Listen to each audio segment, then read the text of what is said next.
માતાજી મિત્રો, આજના બ્લોગ ના આવડે સાથે છે તમારું ને મિત્રો જો આજ તો આપણે ચેનલમાં કોઈ ખાસ નથી, આ તો ચેનલ લઈને આવ્યા છીએ આપણે જે ચેનલ લઈને આવ્યા ખબર છે પોસ્ટ વિડીયો રીલ લાવવાની ઇન્સ્ટાગ્રામથી આપણે જે રીલમાં હસી ગયા અને આપણે 10 રૂપિયાનું દાન કરીશું. રેડી? પહેલી પેટી લાવી દઈએ જોઈ લો મિત્રો.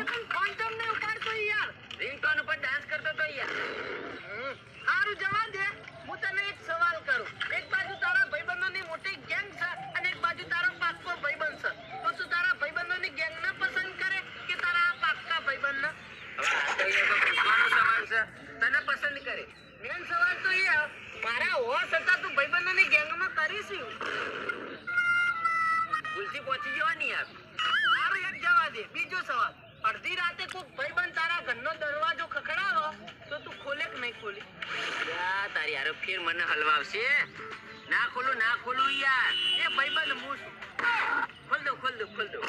હવે ત્રીજો સવાલ, એક બાજુ તારી ફેવરેટ વસ્તુ હોય અને એક બાજુ તારો આ પાક્કો ભાઈબંધ છે, તો તું કોને પસંદ કરે?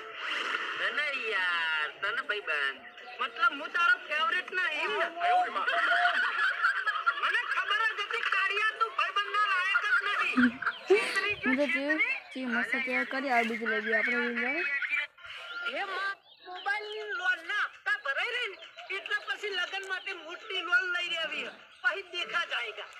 એ ભાઈ હા, આ બાજુ પેલા સદેવાનું ઘર કઈ બાજુ છે?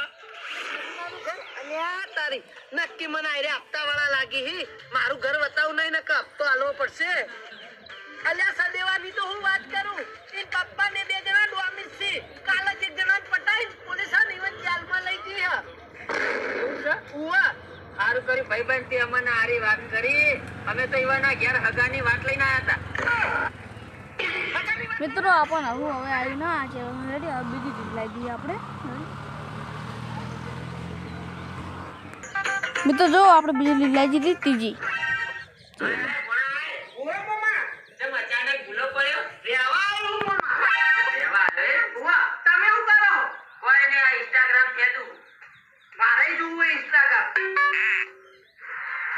ભાણેજી ચોરી કરવા માટે પોતાના જ મામાના ઘરને ટાર્ગેટ બનાવ્યો. મિત્ર સાથે મળીને મામાના ઘરમાં ઘૂસ્યો અને સોના ચાંદીના દાગીના તથા રોકડની ચોરીને અંજામ આપ્યો.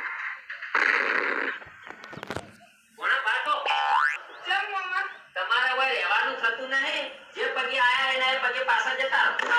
મામા હાવખે આવું ના હોય. મેં આ વિડિયો જોયો, ઉપરથી મને ખબર પડી છે કે ભોયાઓને હવે મારા ઘેર ના રાખે. પણ મામા વિડિયોના આધારે તમે મન જજ કરો.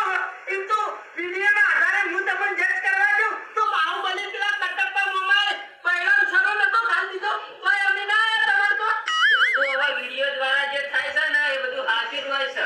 એટલે હવે તારા કોઈ રહેવાનું થતું નહીં, તું જતો રહે છે.